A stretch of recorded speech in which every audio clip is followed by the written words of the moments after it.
kami dalam video conference yang pada kesempatan kali ini Jumat 17 April 2020 bersama kami di sini ada sebagai presenter Ibu Eri Widiastiti MPD dari SMA Negeri 1 Bangil, kemudian sebagai moderator Bapak Wahyudi SPD dari SMK Muhammadiyah Karanganyar Jateng. Kemudian saya sendiri sebagai host Rina Marlene ini dari SMP Negeri 25 Sindung, Sumatera Barat. Puji dan syukur, marilah sama-sama kita ucapkan kehadirat Allah. Video conference tentang kantin sehat sekolah, di mana Bapak Ibu tentu atau sudah sering mendengar istilah kantin sehat. Namun sebenarnya kantin sehat sekolah itu seperti apa, peralatannya bagaimana, nanti akan kita kupas pada sore hari ini. Nah, sebelum presenter menyampaikan materinya pada sore hari ini, kami perlu perkenalkan terlebih dahulu untuk presenter pada hari ini Ibu Eri Widiastiti MPD dari SMA Negeri 1 Bangil. Terima kasih Pak Budi. Saya akan melanjutkan, saya akan memulai lagi dari presentasi awal, yaitu tentang kantin sehat sekolah. Oke, tema kali ini yang saya ambil tentang kantin sehat sekolah. Kenapa? Karena selama ini yang kita ketahui setiap sekolah itu memang mempunyai kantin, tapi ternyata belum tentu semuanya itu sudah bisa dikatakan kantin sehat, karena mungkin ada yang tujuannya hanya untuk mendirikan kantin aja tanpa memperhatikan hal-hal lain yang menjadi prioritas tujuan didirikan kantin, yaitu untuk menjaga kesehatan siswa. Dan seringkali itu sangat terlupa dari awal ya pendirian dari kantin. Nah, sekarang kita lanjutkan.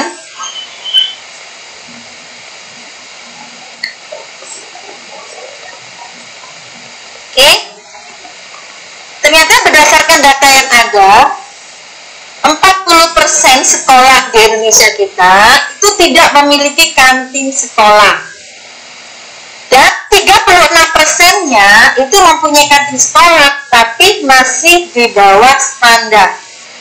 Nah, ini yang menyebabkan kita harus gencar mengajak sekolah untuk menciptakan kantin sehat. Selain itu, penyebab lainnya yaitu adalah banyaknya jajanan anak sekolah yang dijual di kantin sekolah tidak memenuhi syarat kesehatan. Berdasarkan data juga dari BPUM ya Bapak Ibu, ini ternyata jajanan anak di sekolah banyak mengandung mikroba itu sebesar 75%. Sisanya 16% itu mengandung bahan tambahan pangan yang berlebihan. Kadang ada pemanis, pengawet, ini yang sangat berlebihan. Dan yang 9% itu pada penggunaan bahan berbahaya. Dan ini terbukti sekali ternyata bahwa dari jajanan anak yang tidak sehat itu akan menyebabkan terjadinya keracunan. Dan ini berdasarkan data yang ada sampai 2018, 13,7% kasus keracunan makanan di Indonesia itu ternyata terjadi di sekolah. Dan ini benar-benar terjadi. Kemarin kasusnya ada di Kota Malang, bahwa jajanan yang dijual di sekolah, khususnya ini di kampung, itu ternyata tercemar oleh bakteri E. coli. Bahkan pada saat itu siswa diliburkan selama 1 minggu. Nah, ternyata sangat penting juga kita harus mengetahui keadaan kantin sekolah kita. Oke, lanjut. Terus jajanan apa yang harus dijual oleh sekolah sehingga bisa memenuhi kriteria kantin sehat? Bapak Ibu, kita harus kembali ke tujuan awal, yaitu pendirian kantin sekolah itu tujuannya adalah untuk memelihara atau menjaga atau meningkatkan kesehatan siswa yang ada di sekolah tersebut. Jadi utamanya kita harus memperhatikan kualitas makanannya, gizinya itu yang paling penting. Sehingga kita harus memilih makanan yang penting yang bisa dijual di kantin sekolah. Dan kita harus membatasi makanan yang mengandung 3 hal tadi, yaitu makanan yang mengandung mikroba, makanan yang mengandung BPP, atau bahan-bahan yang berbahaya. Nah, justru jajanan yang kita batasi itulah merupakan jajanan kesukaan siswa. Jadi kita pihak sekolah benar-benar harus memprotek. Walaupun itu merupakan jajanan yang disukai sekolah, tapi kalau tidak mempunyai nilai gizi dan berbahaya bagi siswa, maka kalau perlu kita tidak bisa menjual makanan seperti itu. Ini pentingnya dibuat kantin sekolah, tidak hanya didirikan, tapi harus juga diperhatikan jajanan yang dijual di situ. Nah, makanan-makanan apa yang harus dibatasi? Contohnya yaitu makanan dengan rasa terlalu manis, terus snack dengan MSG berlebihan, ini sangat disukai oleh siswa-siswi kita ya Bapak Ibu ya. Terus minuman soda manis, minuman dengan pemanis buatan, makanan dengan warna mencolok, ini sangat menarik, apalagi gorengan. Ternyata tidak hanya siswa, gurunya pun akan suka sekali dengan gorengan. Nah, ini yang benar-benar kita harus batasi, karena kalau kita untuk menghilangkan aja, siswa akan protes, padahal itu yang paling baik buat mereka. Nah, terus yang kita jual apa? Ya, kita harus menjual jus buah segar, susu, misalnya, terus makanan pokok, makanan yang harus dikonsumsi untuk sarapan atau untuk makan siang, itu yang paling penting, seperti soto ayam, gado-gado, mie bakso dengan sayur, buah potok, itu sangat perlu sekali Bapak Ibu ya. Atau makanan khas yang ada di daerah Bapak Ibu sendiri, karena memang berbeda ya setiap daerah itu. Nah, kita harus benar-benar ya, apalagi sayur buah itu harus ada. Apa hubungannya dengan sarapan sehat, dengan kantin sehat sekolah? Nah, tadi saya katakan bahwa pendirian kantin sehat itu adalah untuk menunjang kebutuhan gizi siswa di situ. Nah, kalau siswa itu atau pembelajaran dimulai pagi, terus siswa yang rumahnya jauh dan orang tua yang tidak sempat menyiapkan sarapan, tugas sekolahnya yang harus menyediakan makanan yang bisa digunakan untuk sarapan sehat. Makanya sarapan sehat di sini itu merupakan salah satu tujuan didirikannya kantin sehat sekolah, karena dengan manfaat sarapan siswa akan memperoleh sumber energi untuk melakukan aktivitas kegiatan belajar, meningkatkan konsentrasi belajar siswa, daya ingat, dan otomatis meningkatkan kebutuhan gizi siswa.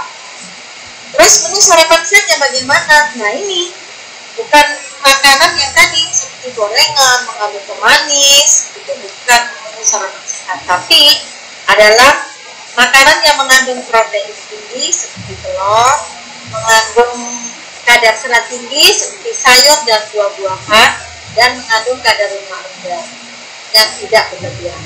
Nah, sarapan sehat itu kalau tidak sempat dilakukan di rumah oleh siswa, maka kantin sehatlah yang harus menyediakan. Ini ya kenapa saya bahas sarapan sehat tadi hubungannya dengan kantin sekolah. Kenapa sih kita harus membatasi makanan-makanan tadi, makanan gorengan, makanan pemanis? Karena kalau kita lihat ternyata perbandingan jumlah kalori jajanan kantin sekolah kalau tidak kita batasi, kita lihat sekarang. 2 buah donat itu mengandung 240 kalori, setara dengan 1 porsi nasi uduk. Terus martabak manis 4 potong 488 kalori, sama dengan 500 kalori 1 porsi nasi goreng. Nah, Bapak Ibu, kita kan nggak mau siswa kita obesitas ya. Kita mau siswa kita sehat, kita mau siswa kita mempunyai gizi yang cukup. Jadi bukan obesitas yang kita pentingkan di sini. Kalau kantin sehat, kantin sekolah menyediakan semua makanan seperti ini, ada donat, martabak manis yang dalam jumlah banyak yang tidak kita batasi, otomatis siswa setelah memakan donat masih kurang, mau makan nambah lagi dengan nasi goreng. Berapa kalori yang dikonsumsi siswa? sehari itu, belum lagi jajannya nanti di rumah. Jadi kita pihak sekolah dengan adanya bimbingan kantin sehat ini juga melatih siswa untuk terbiasa makanan sehat, untuk mengatur kandungan kalori yang harusnya dikonsumsi oleh siswa. Oke, makanan sehat dan aman. Beda nggak sih makanan sehat dan aman itu? Ibu ya, untuk makanan sehat itu adalah makanan yang mengandung gizi yang dibutuhkan oleh tubuh dan aman bagi kesehatan. Sedangkan makanan aman adalah makanan yang diolah, disiapkan, dan disimpan dengan cara yang higienis sehingga tidak menyebabkan sakit akibat kontaminasi bahan kimia dan bahaya busuk. Mengapa ini sangat penting? Sangat penting sekali ya Bapak Ibu ya, karena kasus keracunan pangan di sekolah itu semakin meningkat sehingga akan mengganggu kesehatan anak sekolah dalam jangka panjang maupun jangka pendek. Misalkan setelah jajan kalau tidak sehat dan tidak aman, tiba-tiba pelajaran siswa banyak kecil ke belakang ya. Dalam beberapa hari dia tidak masuk sakit perut, itu sangat penting sekali yang harus kita utamakan untuk makanan sehat dan makanan. Nah, untuk bisa mengetahui makanan aman, kita harus mengenali juga dari bahaya pangan. Bahaya pangan kita bagi menjadi 3 Bapak Ibu. Yang pertama adalah dari bahaya biologi. Bahaya biologi adalah yang disebabkan oleh mikroorganisme patogen atau kuman termasuk racunnya biasanya. Dan ini bila mencemari makanan bisa menyebabkan konsumen sakit. Kita nggak mau kan setelah banyak sakit setelah makan di kantin, kita harus benar-benar menghindari dari bahaya biologi.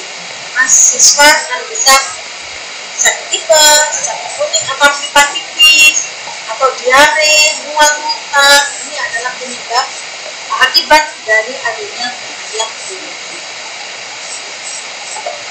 Bahaya biologi di makanan itu apa saja sih?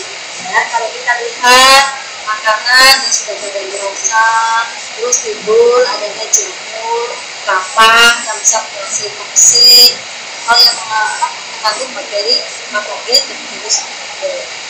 Itu termasuk bahaya biologi. Sementara bahaya pangan yang kedua adalah bahaya kimia. Bahaya kimia ini adalah bahaya yang diakibatkan oleh makanan OPT biasanya Bapak Ibu, seperti ada formalin, boraks, terus kita pengenyal. Nah, itu bahaya kimia. Kenapa? Karena bisa menyebabkan gangguan kesehatan bila dikonsumsi dalam jangka panjang dan terus-menerus. Sehingga nanti apa yang bisa dirasakan oleh siswa? Nah, pusing, iritasi saluran pencernaan, bahkan mungkin akan terjadi kerusakan hati dan ginjal atau tulang. Ini sangat bahaya ya Bapak Ibu ya. Kalau bisa kita benar-benar menyeleksi makanan yang dijual di kantin sekolah, sehingga benar-benar kita mempunyai predikat kantin sehat. Nah, ini tadi ya saya katakan bahwa bahaya kimia itu ada pada formalin, boraks, metanin, itu warna ya Bapak Ibu ya, ini biasanya pada saus-saus itu.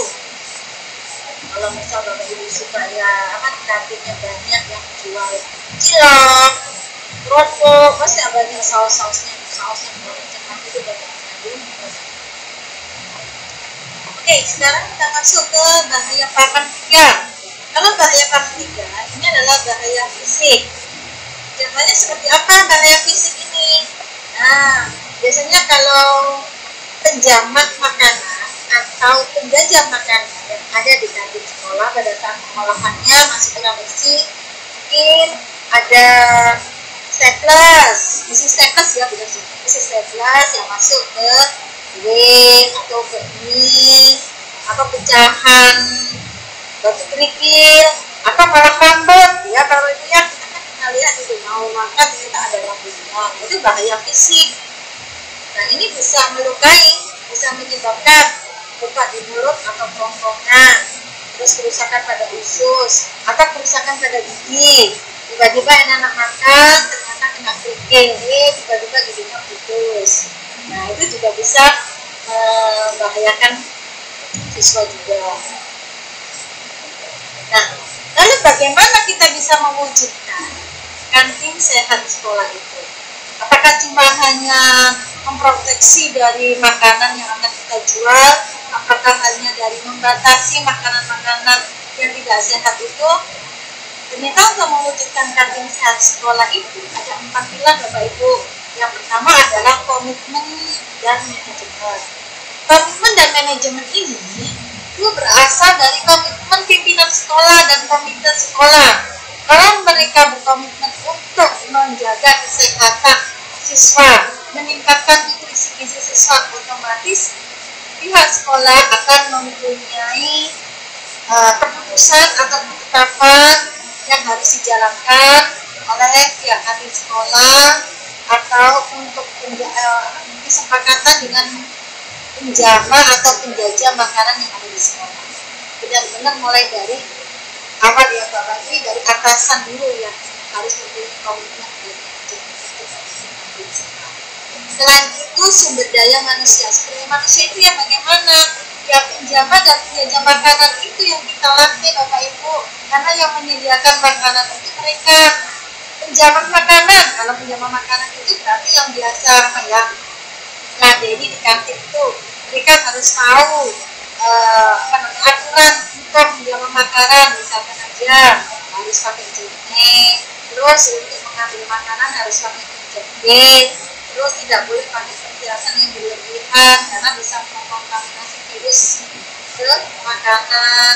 Nah, jadi mereka harus istilahnya dicetak, diberi pelatihan, terus diberikan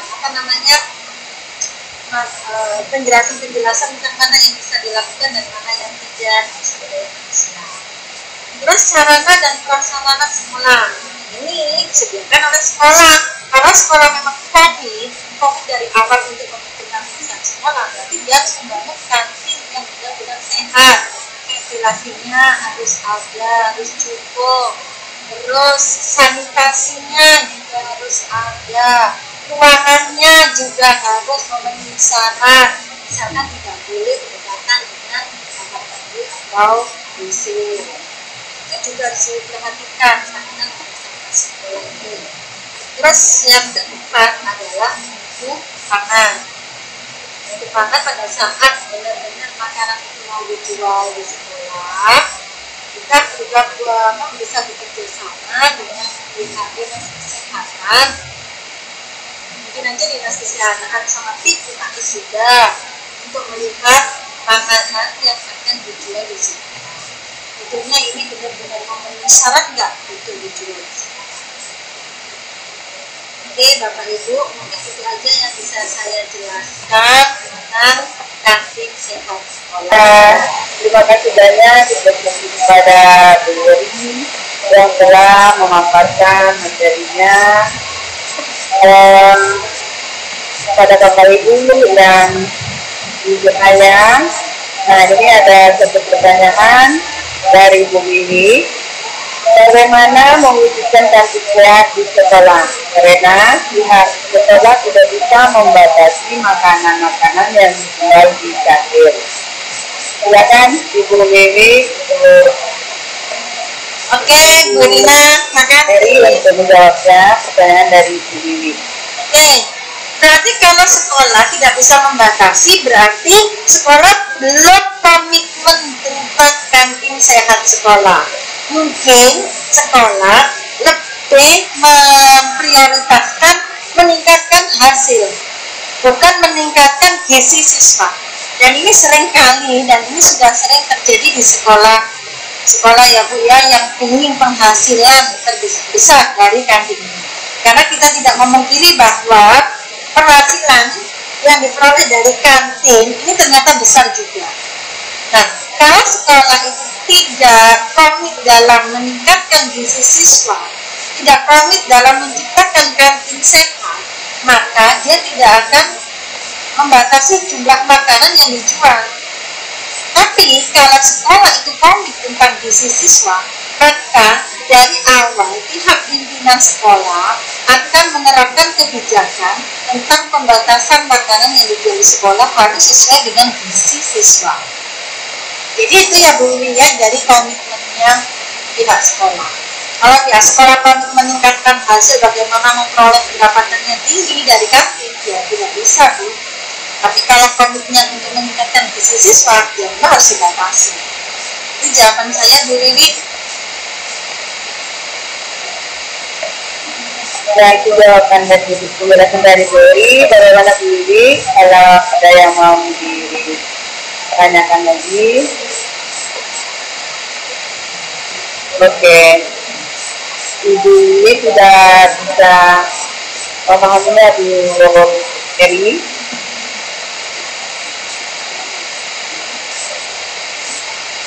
Baiklah, sambil menunggu pertanyaan. Nah, ini ada pertanyaan dari Bunda.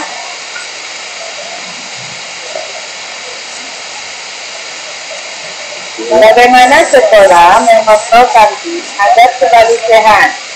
Arti kantin sehat itu yang bagaimana jika makanan masih kemasan? Ya, silakan Bu Eri. Oke, terima kasih Bu Rina. Bagaimana sekolah mengontrol kantin agar selalu sehat? Oke, Ibu, Bapak Ibu, Bu Endah khususnya kantin sehat itu tadi kan dilihat dari satu, sarana prasarananya yang disediakan oleh sekolah. Kedua, dari sumber daya manusianya. Tiga, dari mutu pangan. Atau yang pertama itu juga komitmen dan manajemen sekolah. Jadi untuk bisa mengontrol kantin selalu sehat, ya harus ada keterlibatan warga sekolah. Misalkan di sini sekolah menunjuk tim kantin. Jadi dialah yang akan mengawasi mengolah 4 pilar tersebut. Misalkan dari SDM-nya, oh ini ternyata ada penjamah baru yang perlu di-training, dilatih, dia harus tahu bagaimana cara menjamah makanan atau menjajakan makanan yang sehat di sekolah. Jadi tidak langsung masuk mau jualan di kantin gitu aja, enggak. Itu. Atau lagi tentang mutu panganan ya Bu ya. Saya kalau ngomong panganan atau makanan, itu memang kesulitan Bu ya. Karena kadang-kadang tadi saya katakan bahwa makanan yang laris itu adalah makanan yang disukai oleh siswa itu biasanya dalam bentuk kemasan atau tren lagi. Dan itu penghasilan yang dikelola oleh sekolah dari makanan itu sangat tinggi. Tapi kalau kita komit sama nutrisi gizi, berarti kita memang harus membatasi. Kalau misalkan aja kita masih menjual makanan di dalam kemasan, itu pun kita harus pilih-pilih. Makanan yang mengandung MSG tinggi ya nggak kita jual, atau mungkin makanan yang memang mengandung rasa manis. Kita kan tahu dalam kemasan itu ada komposisinya. Kalau memang tidak memenuhi standar kita, kesehatan kita atau komposisinya terlalu berbahaya bagi semua, berarti kita nggak boleh menjualnya. Apa inti dari kantin sehat itu adalah komitmen dan manajemen sekolah. Kebijakan sekolah lah yang kita atur di sini. Tapi kalau komitmen dari sekolahnya hanya untuk memperoleh penghasilan tinggi, semua makanan dalam bentuk kemasan kita dijual aja. Tapi kalau dari nutrisi gizinya, oh ini makanan tidak bergizi, nggak usah kita jual. Walaupun ada sales yang masuk ke sekolah, oh ini makanan berbahaya, kita tolak aja. Kita harus berani menolak makanan yang memang tidak mengandung gizi bagi siswa. Itu ya Bu Endah, itu yang bisa saya berikan jawabannya.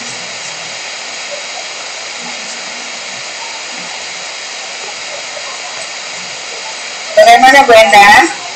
Berarti untuk menganalikan atau menjual makanan di kantin itu memang harus kita perhatikan berjenjang. Berarti dari kebijakan sekolahnya itu kita memang membuat aturan-aturan yang mana sekolah itu memang menjual atau menyediakan makanan-makanan yang kita berupa kemasan. Bagaimana Bu Enda? Silakan dilanjut Pak Wahyu. Oke. Silakan Bapak Ibu yang mungkin mau bertanya kembali pada Bu Eri tentang kantin sehat, bisa lewat chat atau langsung dengan mengaktifkan mode mic-nya. Ya mungkin kalau belum ada Bu Eri sendiri boleh tanya Bu. Enggak Pak. Ya ini Bu, kalau untuk kantin sehat, kalau di tempat saya itu kan namanya anak STM gitu ya Bu ya. Jadi dari 1.300 itu ya cowok semua. Ya terus untuk persediaan atau menyediakan makanan-makanan sehat itu apakah sekolah yang menyediakan atau pihak luar gitu? Oke, Pak Wahyu. Mungkin siswanya sama dengan kita ya Pak Wahyu ya. Kita juga satu sekolah 1.300-an sampai 1.500. Nah, pertama kita mengajari bagaimana ya itu supaya kita bisa memenuhi, karena kita komitmen kan bersih-bersih. Siswa dosen semua, komitmen awal untuk mendapatkan kerjaan di sekolah dari sekolah. Nah, pertama kita memang tetap menyuruh siswa untuk membawa bekal. Kasih makan pagi atau makan siang, biasanya anak makan siang ya karena mungkin sudah bisa makan. Terus untuk penyediaan makanan di sekolah, kita membangun kantin. Dalam kantin itu ada beberapa stand. Kita bisa menyewakan kepada masyarakat sekitar. Tapi untuk menyewakannya kita memberikan MOU kesepakatan dengan mereka yang mau menyewa stand itu. Jadi kita harapkan setiap stand itu bisa menyediakan kalau total itu jumlah kebutuhan yang dikonsumsi oleh sebanyak 1.300 siswa. Dari 1.300 siswa itu kalau siswa SMA, SMK Pak ya, pikirannya sudah beda. Kadang mereka mending bawa bekal sendiri aja, nanti uang sakunya bisa buat paketan, biasanya beli paketan misalnya kayak gitu. Jadi dari 1.300 siswa itu paling yang banyak untuk membeli bekal sebesar 800 sampai 900. Jadi kita menentukan berapa banyak stand yang harus kita sewakan kepada masyarakat. Misalkan aja dari 1.300 itu kalau kita benar-benar mau memenuhi kebutuhan siswa, kita bisa menyewakan 8 stand atau 9 stand. Jadi setiap stand itu bisa menjual 150 makanan. Itu kalau ini semuanya bisa. Itu kita menghadirkan anak-anak. Kalau ada yang tidak benar, baru mereka bisa membeli di situ. Itu bahwa itu. Oke, terima kasih Bu. Yang lain mungkin ada pertanyaan, sambil dulu bisa lewat chat atau langsung tanya kepada Bu Eri agar staf kantin sehat sekolah.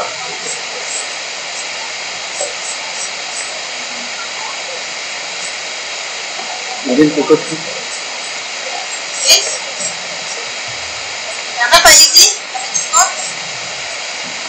Cukup ya.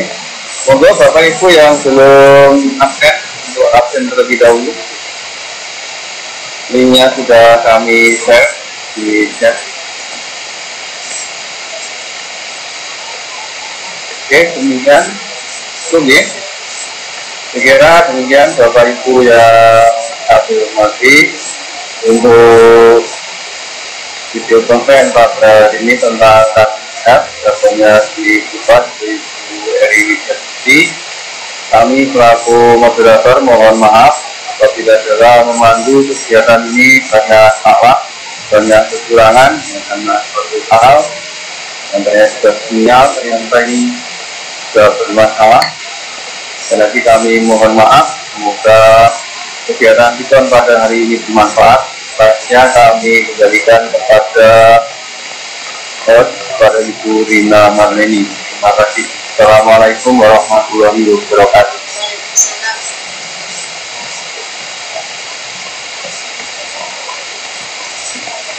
Juga Bapak Ibu, terima kasih kepada Ibu Marleni yang sudah memaparkan mengenai kantin sehat sekolah, dan juga terima kasih ucapkan kepada Pak Widi selaku moderator.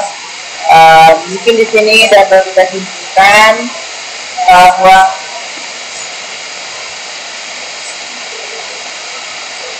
kantin sekolah merupakan tempat yang harus kita sediakan di sekolah kita masing-masing.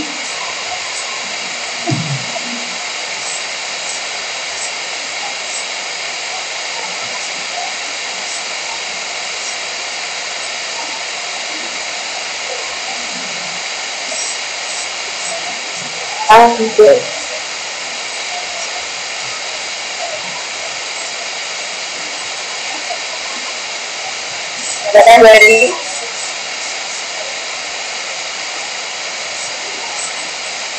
terima kasih Bu Rina. Terima kasih sudah berpartisipasi. Terima kasih dari materi yang telah kami sajikan tadi. Terima kasih atas partisipasi dari Ibu Rina. Terima kasih dari aplikasi Bapak Moderator dan Bapak.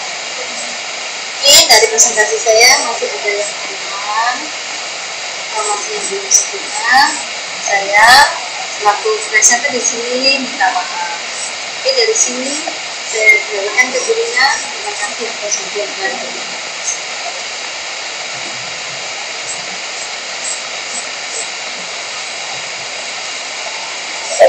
Kemudian Bapak Ibu yang terima kasih yang sudah dapat hadir sendiri dalam presentasi dengan edukasi sehat sekolah.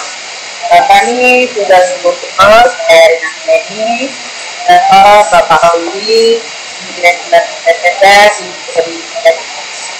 Din. Selamat berjumpa kembali dalam kesempatan. Assalamualaikum